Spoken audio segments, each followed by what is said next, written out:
Salmo 139, por favor. Muy bien. Cada uno de nosotros, hay momentos en que detenemos, o bueno, no detenemos, sino que las circunstancias de crisis por las que pasamos nos hacen detenernos y reflexionar sobre algunos aspectos que nosotros estamos llevando. Y en esas circunstancias en donde de repente entramos en crisis y decimos, híjoles, creo que he estado haciendo mal, o situaciones de conflictos que generamos o que nos generan las decisiones o lo que estamos haciendo, simplemente nos sentamos y como que de repente analizamos si las cosas que estamos haciendo o hemos estado haciendo, las hemos estado haciendo bien o mal. El problema es que solamente cuando entramos en crisis, cuando las cosas van bien, regularmente ni siquiera nos paramos para detenernos y para decir, a ver, voy a hacer un balance, si lo que estoy haciendo es correcto, sí o no, ¿sí? Entonces, eso es el gran problema, que muchas veces en situaciones de crisis nosotros no tenemos ni la mente ni el corazón ni el espíritu tranquilos para que nosotros podamos realmente tomar una decisión correcta y enderezar el barco. David en el Salmo 139 hace una reflexión no en un tiempo de crisis, sino en un tiempo en donde él se ve a sí mismo llamándole así, algo así como en un espejo. Si usted ve en el Salmo 139, él habla de sí mismo en el versículo 16. Él dice, mi embrión vieron tus ojos y en tu libro estaban escritas todas aquellas cosas que luego fueron formadas sin faltar una de ellas. Y luego dice, después de que se ve a sí mismo, cuán preciosos me son, oh Dios, tus pensamientos, cuán grande es la suma de ellos. David no estaba en crisis cuando escribe este salmo, no tenía un problema de presión, pero después de eso, vea por favor lo que él decide y que creo que es lo que tenemos que decidir y lo que a nosotros nos falta muchas veces, el parar y decir, a ver, no hay crisis, no tengo problemas, pero tengo que ver cuáles son las áreas en las que yo he estado fallando, porque sin lugar a dudas, aunque no hay en este momento problema, puede haber un problema. Entonces en el versículo 23, fíjese lo que le pide a Dios David. Examíname, oh Dios, y conoce mi corazón. Pruébame y conoce mis pensamientos. Examíname, oh Dios, y conoce mi corazón. Pruébame y conoce mis pensamientos. Mire, la nueva traducción viviente me llama la atención porque cuando dice pruébame y conoce mis pensamientos, la traduce de esta manera. Conoce los pensamientos que me inquietan. Conoce lo que traigo aquí y que me está inquietando. Muchas veces ustedes y yo estamos inquietos y ni siquiera sabemos por qué. ¿Le ha pasado así? Que de repente se levanta y en el día anda inquieto y aunque usted ore y usted dice algo va a pasar, no sé. Y no es que tenga algo cabalístico o supersticioso, sino porque de alguna manera hay algo que está revoloteando en su corazón, en su mente, de algo que pasó. Y de algo que Dios está hablando, porque Dios habla en nuestra vida en cada momento. No solamente cuando usted se sienta y empieza a leer la Biblia, Dios está hablando en cada momento, en cada circunstancia. Y tenemos que abrir nuestra mente para pedirle a Dios, Señor, ¿qué me quieres decir con esto que está pasando? ¿Qué me quieres decir con esta puerta que se cerró? ¿Qué me quieres decir con esta circunstancia que está pasando en mi familia, que está pasando en esto? Dios nos habla y luego David le dice, conoce los pensamientos que me inquietan. ¿Qué es lo que me está inquietando? Y luego en el versículo 24, nuestra versión dice lo siguiente, y ve si hay en mí camino de perversidad y guíame en el camino eterno. La nueva traducción viviente me encanta, lo estaba yo leyendo ayer y me dije, híjoles. Y le dice David, señálame cualquier cosa que te ofenda. Señálame cualquier cosa que te ofenda, Señor. Hay pecados que dice la Biblia que ni siquiera nosotros los conocemos. Y a veces nosotros llegamos a ofender a Dios sin siquiera saber que estamos ofendiéndolo. Llegamos a tomar decisiones sin siquiera saber que esas decisiones están afectando nuestra relación con Dios. Y David le pide a Dios, señálame cualquier cosa que te ofenda. Mire, nuestra versión en la 60 es una versión como más pasiva. Ve si hay en mí camino de perversidad. Es decir, que lo que en nuestra versión 60, Dios solamente es pasivo, ve. Y que Dios está viendo si hay algún camino de perversidad. Pero lo que está, no es pasiva esa expresión. Lo que dice, señálame. Pero no solamente señálame para hacerme sentir mal. Lo que está diciendo David, Señor, ubícame para poder corregir las áreas que están ofendiéndote a ti. Cada uno de nosotros en nuestra vida cotidiana tenemos que tomar decisiones. Y esas decisiones a nosotros nos van a afectar para bien o para mal. Nuestra vida está llena también de desafíos. Tomando cada día decisiones, pero desafiando. Nuestra vida está llena también dentro de esos desafíos, está llena de tentaciones. Y usted y yo necesitamos reconocer las áreas en las que somos vulnerables para no ofender a Dios.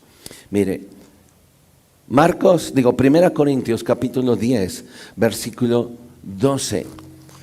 El que cree estar firme, dice nuestra versión 60, el que cree estar firme, mire que no caiga. Es un reto que tenemos. Si tú crees que estás firme, tu responsabilidad es mantenerte firme y tu responsabilidad es no caer. En otras palabras, lo que dice, si ustedes piensan que están firmes, tengan cuidado de no caer. A veces caemos en un orgullo absurdo y tonto de decir yo estoy bien. Bueno, sí estás bien, pero si estás bien, mantente con esa actitud de mantenerte firme y de cuidar que no caigas. Cuando usted y yo bajamos la guardia, cuando usted y yo nos descuidamos, la Biblia dice que hay un enemigo que anda como león rugiente buscando a quien devorar. Así que Satanás va a venir y va a ver a aquel que ha bajado la guardia. Y por eso 1 Corintios capítulo 12, versículo 10 dice, si ustedes creen o piensan que están firmes, tengan cuidado de no caer. Ahora, si está la vida llena de desafíos, cada uno de los que estamos aquí, tenemos ciertas cosas, áreas vulnerables. Todos batallamos con muchas cosas y quizás a la persona que está a su lado, atrás o delante de usted, sea muy diferente a usted. Pero hay algunas cosas en las que en común batallamos. Hay algunas cosas en las que en común somos vulnerables. Y yo quiero nada más rápidamente con usted compartirles tres. La primera área vulnerable en nuestra vida, que muchas veces es un tropiezo para nosotros, es el desánimo. El desánimo precisamente en la vida cristiana. Y el desánimo viene cuando de repente nosotros entramos en una euforia y después algo pasa, ¡pum!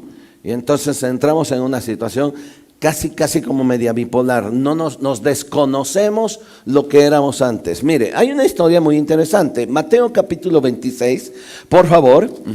Mateo capítulo 26. Esta historia tiene que ver, ahora las tres voy a usar una historia rápido. La primera actitud con la que nosotros batallamos es el desánimo.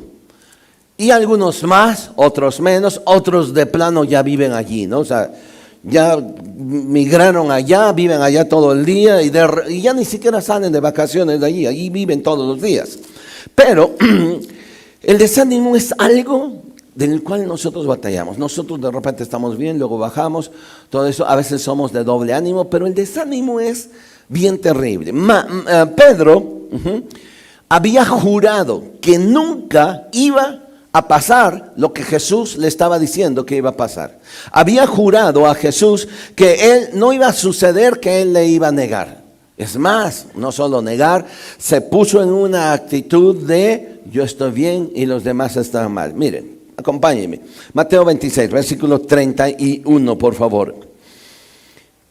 Entonces Jesús les dijo, todos vosotros os escandalizaréis de mí esta noche, porque escrito está, heriré al pastor y las ovejas serán dispersas. Pero después que haya resucitado, iré delante de vosotros a Galilea. Y fíjense por favor la actitud de Pedro. Y yo no sé si usted se puede identificar con Pedro, o puede identificar a algún hermano, porque es más fácil que identificamos a los demás, ¿no? Y podemos identificar, igualito que el hermano que tengo al lado, ¿no? Ahora, fíjese cómo responde Pedro, versículo 33. Respondiendo Pedro le dijo, Jesús le dice, mire, todos ustedes se van a escandalizar, todos ustedes se van a escandalizar de mí esta noche, es decir, me van a negar. Entonces, dice que Pedro le dijo en el versículo 33, Pedro respondió y le dijo, aunque todos se escandalicen de ti, yo nunca. Sí, mire, a veces nos tenemos que tragar nuestras palabras. No, él nunca. Yo nunca va a pasar. ¿Ha escuchado? ¿Usted ha expresado esa? Yo nunca. Y Pedro le dijo, aunque todos. O sea, si usted observa, por favor, se está poniendo en una posición en la que él es mejor que todos. Y él le dice, si todos estos se van a escandalizar, yo nunca. Y sigamos leyendo. Versículo, Jesús como que le dijo, ay Pedrito, ya te conozco. Y le dijo Jesús, de cierto te digo que esta noche, antes que el gallo cante, tú me negarás 3 veces. Y otra vez, ¿qué le dice el hermano Pedro? Pedro le dijo, aunque me sea necesario morir contigo, ¿qué? No te negaré. Bien chido el Pedro. Pero vea, por favor, también los discípulos traían lo suyo. Y todos los discípulos dijeron, amén. ¿Sí? Dice, aunque sea necesario, aunque me sea necesario morir contigo, yo no te negaré. Yo voy a morir. Y todos los discípulos dijeron, no, amén. A ver, otra vez. Y todos los discípulos dijeron, híjole, decir amén es fácil, ¿sí o no? ¿Amén, sí o no? ¿Amén, sí o amén, no? O sea, a veces esas muletillas así, amén, gloria a Dios, sí, bendito, está más dormido el hermano, o sea, y todos se van al infierno, sí, amén, gloria a Dios, bendito Dios. Me ha tocado estar en iglesias así, estoy predicando y se colgó Judas, y amén, gloria a Dios, bendito el Señor, sí, gloria. Me dan ganas de, por favor. Dice que Pedro le dice, Señor, mira, si todos se escandalizan, yo no, mira, es más, yo estoy dispuesto a morir por ti. Y entonces todos los discípulos también no se quisieron quedar atrás, así que le dijeron lo mismo, ¿no? Lo mismo que Pedro. ¿Qué pasó? Mire, unas horas después, porque no pasaron días, unas horas después, Pedro se come su sopa. Vea, por favor, allí mismo, capítulo 20, el mismo 26, por favor, pero ahora sáltese hasta el versículo 69. Pedro, toman a Jesús, lo ponen preso, y luego dice, Pedro estaba sentado fuera en el patio. Y se le acercó una criada diciendo, tú también estabas con Jesús Galileo. Pero Pedro, ¿qué hizo? Negó delante de todos diciendo, no sé lo que dices. Unas horas antes le había dicho, aunque todos los negaren, ¿qué? Si fuera necesario, yo voy a morir por ti. Y esta mujer viene y dice, tú estabas con ellos. ¿Qué dices? Estás loca, ¿no? Ahora, no termina, versículo 71. Saliendo a la puerta, le vio otra mujer y le dijo a los que estaban allí, también ese que va allí, miren, el gordito, también ese estaba con Jesús Nazareno. Y el gordito Pedro se volteó y ¿qué hizo? Mira, te juro que no. ¿Sí? Vean en el versículo 73, pero él negó otra vez con juramento. Te juro por mi Santa Madre que está en el cielo. Bueno, él juró por su suegra, porque recuerdan que Jesús sanó a su suegra.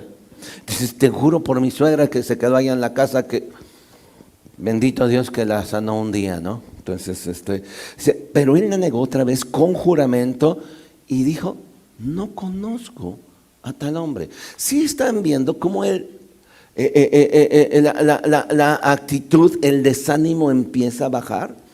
Ese desánimo, después de estar eufórico, yo voy a estar contigo, ahora empieza a bajar.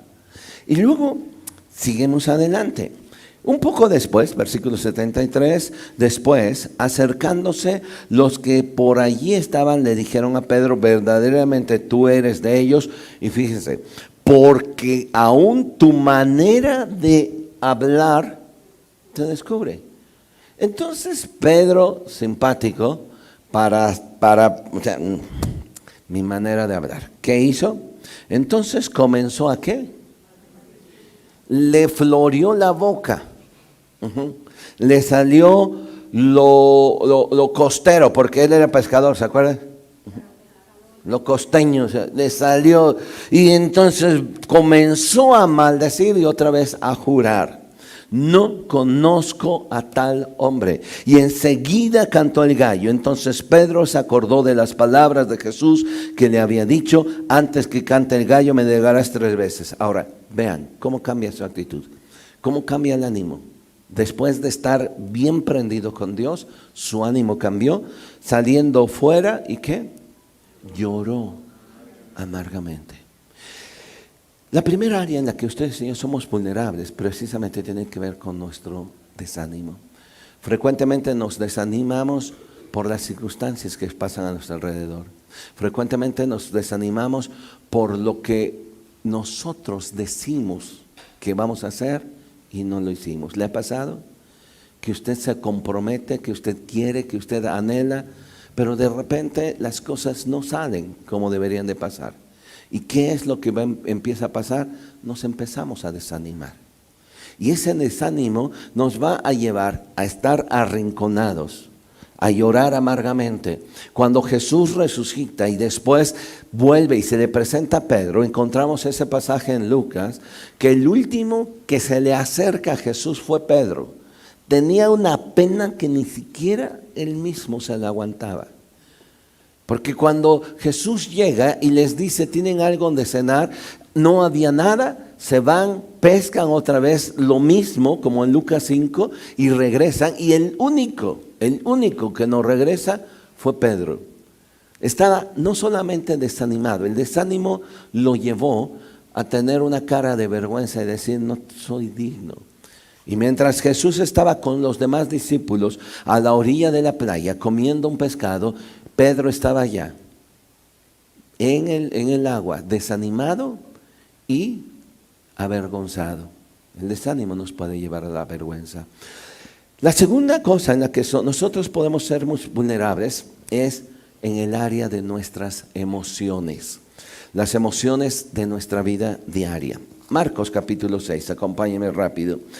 Mire, el tomar decisiones a veces en base a nuestras emociones nos pueden meter en conflictos. Y pueden ser emociones en el sentido o decisiones que en un momento dado nuestras emociones estén implicadas y no lo hayamos pensado bien, no lo hayamos razonado, pero ¡boom!, en ese momento sí lo hago, te ofrezco, te doy, y hablemos y prometamos. Es más, hay un pasaje allá en la Biblia donde dice que es mejor, dice, es mejor que no prometas, porque Dios no se complace de los necios. Y dice, porque si prometes y no cumples, te metes en un gran problema. Así que mejor no prometas. ¿Por qué? Porque nosotros somos muy dados a emocionarnos, a hacer algo por nuestras emociones y a tomar esas decisiones. Y le ocurrió a un hombre, a un rey, al rey Herodes, que en una situación de emoción, él ofrece la mitad de su reino. Y no perdió su reino finalmente. ¿Sabe lo que perdió? Perdió su credibilidad y perdió su reputación por tomar una decisión en su ofensa. Les decía Marcos capítulo 6, por favor. Marcos capítulo 6. Ay, estoy en Lucas con razón. Versículo 19. Bueno, desde el 18 para que se ubique. Mire, está Juan Juan el Bautista, y era el que señalaba a Herodes, porque Herodes vivía con su cuñada, se le había quitado a su hermano. Entonces él vivía con su cuñada. Y Juan el Bautista señalaba ese pecado y le decía a Herodes, no te es lícito andar con la mujer de tu hermano. Y esto le causaba incomodidad, sabiendo Herodes que Juan era un profeta, pero no tomaba una decisión de cambio. Pero a la que más le causaba incomodidad y empezó a tomar una decisión era a Herodías, su esposa, que no era su esposa, era la esposa de su hermano. En otras palabras, era su amante. Ahora, vean el versículo 18. Porque Juan decía a Herodes, no te es lícito tener la mujer de tu hermano. Pero Herodías le acechaba y deseaba matarle y no podía. Le incomodaba a Herodes, pero no hacía nada. Pero la que lo traía en ceja y ceja era Herodías. Y deseaba encontrar la oportunidad para matarlo. Y llegó el momento. ¿Cómo?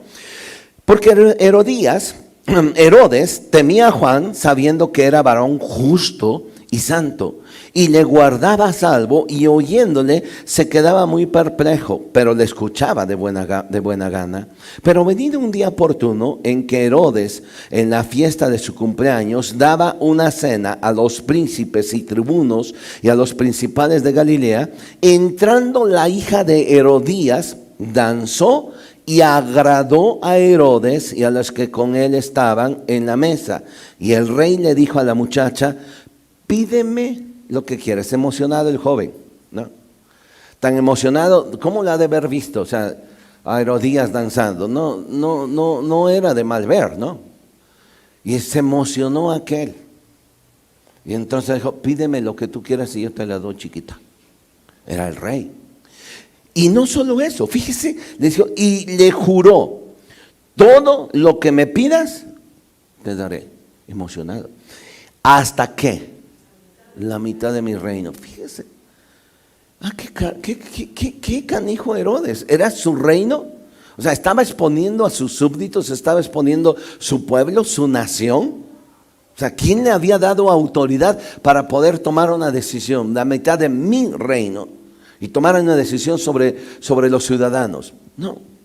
Pero la emoción le llevó en ese momento, le ganó, que le dijo lo que tú quieras. Y esta joven se metió y le dijo a su mamá, ¿cómo ves? Aquel dijo lo siguiente, saliendo ella, versículo 24, saliendo ella le dijo a su madre, ¿qué pediré? Y ella dijo, la cabeza de Juan. Órale, ya estuvo.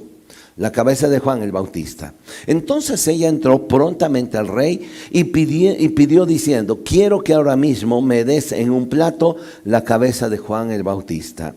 Y el rey se entristeció mucho, pero a causa del juramento de los que estaban con él a la mesa, no quiso desecharla. Y enseguida el rey, enviando a uno de los guardas de la guardia, mandó que fuese traída la cabeza de Juan. El guarda fue, le decapitó en la cárcel, trajo su cabeza en un plato y la dio a la muchacha, y la muchacha le dio a su madre. Y cuando oyeron esto los discípulos de Juan, vinieron, tomaron su cuerpo y lo pusieron en un sepulcro. Cuando nosotros le damos concesión a nuestras emociones de ir más allá de nuestros límites y de nuestras reglas, nos metemos un problema. Cuando nosotros no ponemos límite a nuestras emociones, en todos los aspectos, no solo tiene que ver con el área sexual, sino cuando nosotros no ponemos límites también en nuestras decisiones, en nuestro enojo, en los tratos que tenemos a los demás. Y nosotros damos una rienda suelta y les seguimos. Porque lo siento, son mis emociones. Y le damos esa rienda suelta. La Biblia dice, el que fácilmente se enoja, comete locuras. La Biblia también dice, la mujer sabia edifica su casa, pero la necia con sus manos la destruye. Todo tiene que ver con las emociones. Y una de las áreas en la que muchos de nosotros batallamos mucho precisamente es en eso. Poca mecha. O de todo lo que usted quiera. Ahora, esta historia es muy interesante. ¿Por qué? Porque lo que hizo Herodes es en un éxtasis de emoción, ofrece la mitad de su reino, ofrece lo que él quería, que no le pertenecía a él. Y en ese momento le dan la cabeza de Juan el Bautista. Ahora, yo quiero hacerles una pregunta. ¿Cuántos de nosotros tenemos en casa una pared con platos de plata donde están las cabezas de muchos que nosotros hemos cortado por no controlar nuestras emociones? ¿Cuántos de nosotros tenemos allí los nombres de personas que nosotros hemos cortado cabeza? ¿Por qué? Porque no nos gusta. Porque no nos gusta cómo habló, porque no nos gusta lo que dijo, porque nos gustó esto y nos excedimos de nuestras emociones. Y tenemos allí en nuestra casa esos trofeos donde están colgadas las cabecitas de muchos que a lo largo de nuestra vida, por no poner rienda a nuestras emociones, allí están colgados. Y allí están. Y nos avergüenza. Fíjese, Herodes no perdió el reino, ¿sí? Herodes no perdió la mitad, porque a Herodías no le interesaba, porque le dijo, la mitad del reino pues es nuestro. Tú pídele la cabeza de Juan. ¿Sabe lo que perdió Juan? Lo que perdió Herodes. Perdió su reputación. Perdió la credibilidad. Cuando usted y yo no controlamos esa área de nuestra vida, lo que perdemos son credibilidad. ¿Quién va a creer en alguien que es muy cambiante en sus emociones? ¿Quién va a creer en alguien que en la mañana dice una cosa y en la tarde dice otra? ¿Quién va a creer en alguien que en un momento dado es explosivo y luego después regresa? Nadie. Y vuelvo a repetir, lo peor de todo es que detrás de nosotros vamos dejando muchas cabezas. Y la última área que tenemos nosotros vulnerables, tal vez les vaya a sonar no tan espiritual, ¿no? ¿Sabe cuál es la última? El cansancio extremo. El cansancio extremo. Y usted dice, a ver, pastor, no, como que no me suena eso tan espiritual. Bueno, acompáñeme rápido al libro de Génesis, si fuera tan amable. Génesis capítulo 25.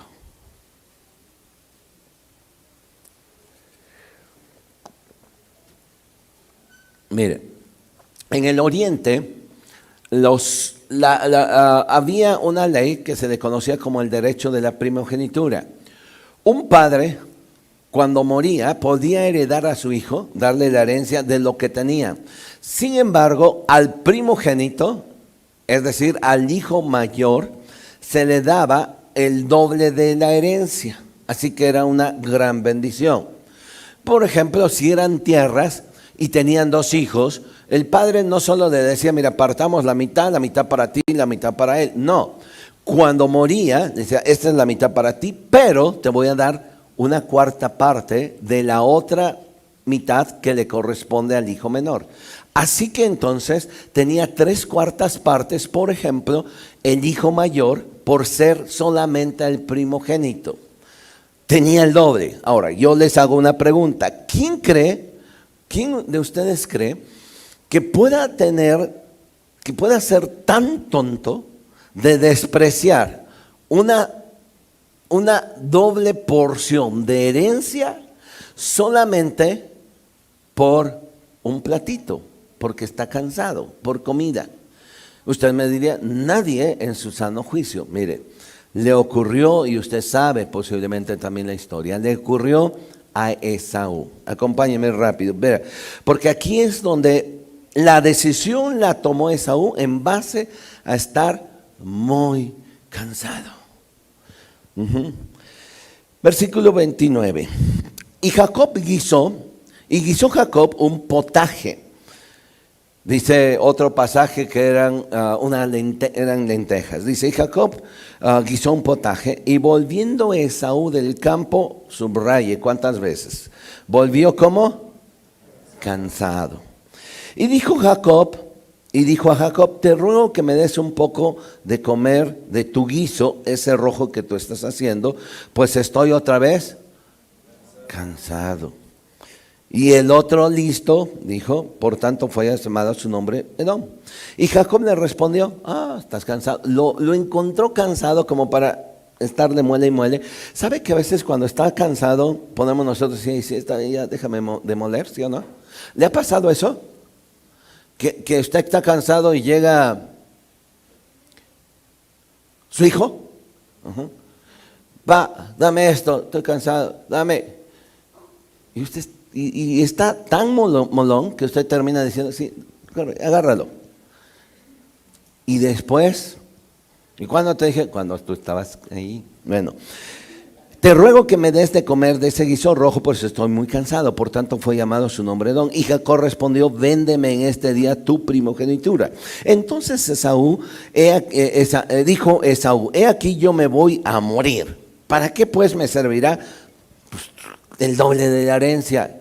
Vuelvo a repetir, en su sano juicio ninguno de ustedes pensaría eso, pero él estaba como cansado.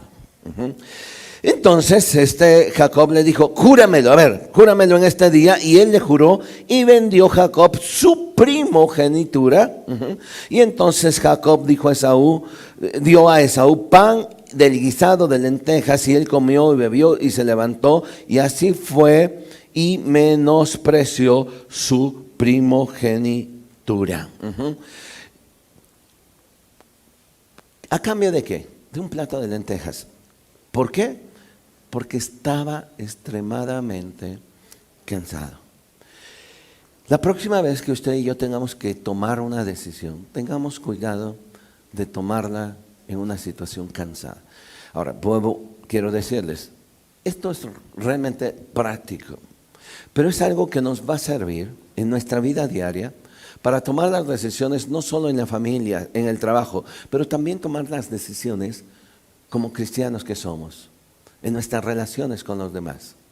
Porque el tomar esas decisiones de manera cansada, después vamos a querer revertir y no se va a poder. Mire cómo dice Hebreos capítulo 11, versículo 19, acerca de este momento en el que Esaú, estando tan cansado, vende su primogenitura. En Hebreos capítulo 11, en el versículo 17,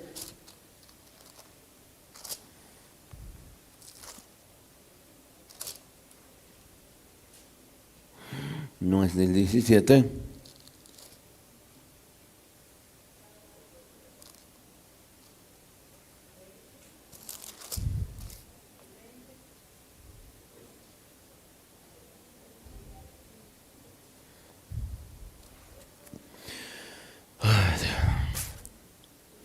Estaba cansado y por eso no escribí este texto.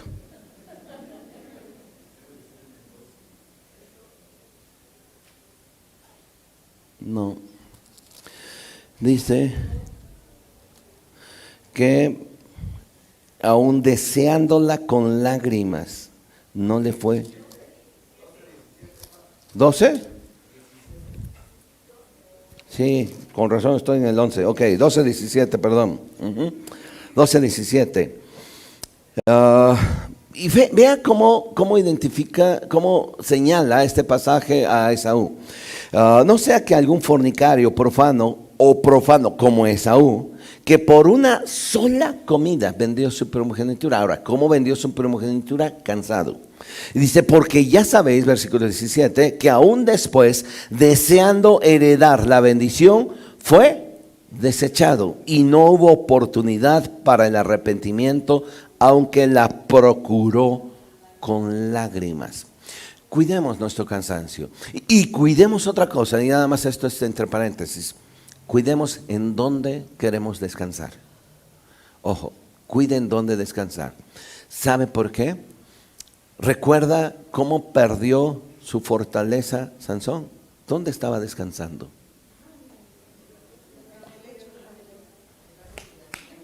En las piernas de Dalila. Estaba cansado. Había estado muele. y se acostó. Y fue así que estando en las piernas de Dalila, dice la Biblia, que entonces él le descubrió su fuerza y le dijo, ya, ¿sabes por qué? ¿Dónde reside mi fuerza? En mi pelo. Les ponía el ejemplo hace rato. Las señoras que están aquí, ¿cuántas son casadas? Ok. ¿Qué pasa cuando llega su esposo, está acostado y usted hace esto?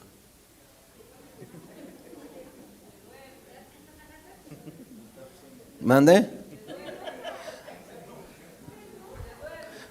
Bueno, ¿qué pasa? No está Gaby, pero ya está, me siente así. ¿Qué pasa esto? Se enoja. No, pues están ustedes re mal. ¿Qué pasa? El león se hace gato, se amansa y se amensa. Y ustedes pueden decir, oye mi amor, dime, ¿me vas a comprar los zapatos que te dije? Sí. Oye, y también, sí, la mitad del reino, sí. ¿Sí o no? ¿Cómo terminó Sansón la historia? Murió debajo de unos escombros sin que le pudieran hacer esto porque terminó pelón aquel. ¿Se acuerdan? Y ciego. Cuide en dónde va a descansar. Cuide en dónde va a descansar.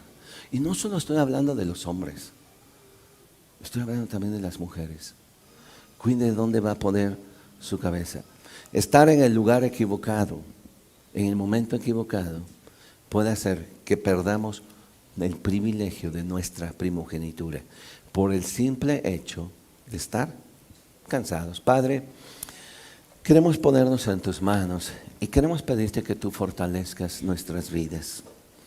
Queremos rogarte que, Señor, tú nos ayudes a podernos levantar cada día, a descansar en ti. ¿Quiere ponerse en pie? Deje su Biblia a un lado y vamos a darle gracias a Dios. Este es un tiempo, yo estoy seguro que cada uno de nosotros podemos identificarnos, algunos más, otros menos, áreas vulnerables en nuestra vida. Emociones, decisiones, cansancio extremo. Cuidado. Señor, aquí estamos. Yo quiero pedirte que sea tu bendición y tu gracia derramándose sobre nosotros en cada momento, en cada circunstancia. Gracias. Descansamos en ti.